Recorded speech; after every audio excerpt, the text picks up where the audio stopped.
Чтобы увидеть в тайге живого зверя, нужно на подступах к нему суметь обогреться и приготовить пищу.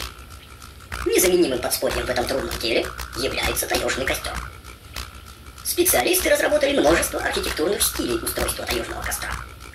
Например, костер системы колодец удобен для кипячения воды и приготовления пищи. Костер системы Нодзи дает долгое ровное пламя и крайне полезен для ночлега под открытым небом.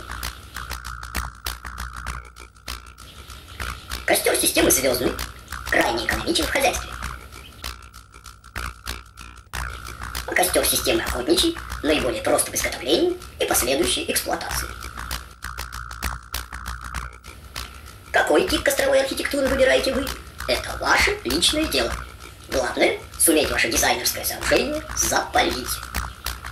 Для быстрой растопки костра таежные умельцы старой школы применяют различные природные материалы. Это может быть береста, сухой лишайник, смоляная щепа или специально изготовленные умелой рукой султанчики.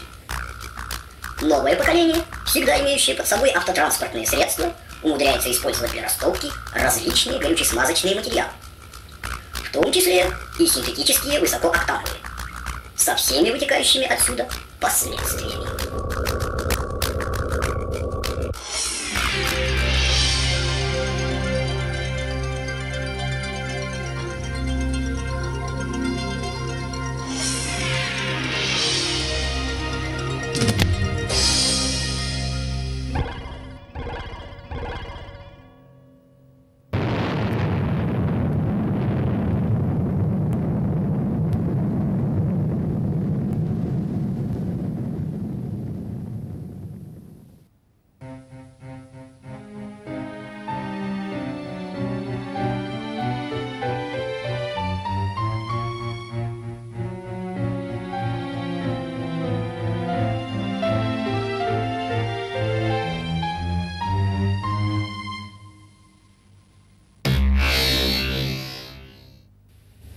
Итак, правило 7.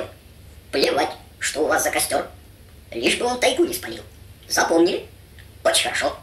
Только никакого зверя вы все равно не увидите, пока не прослушаете весь наш краткий курс лекций.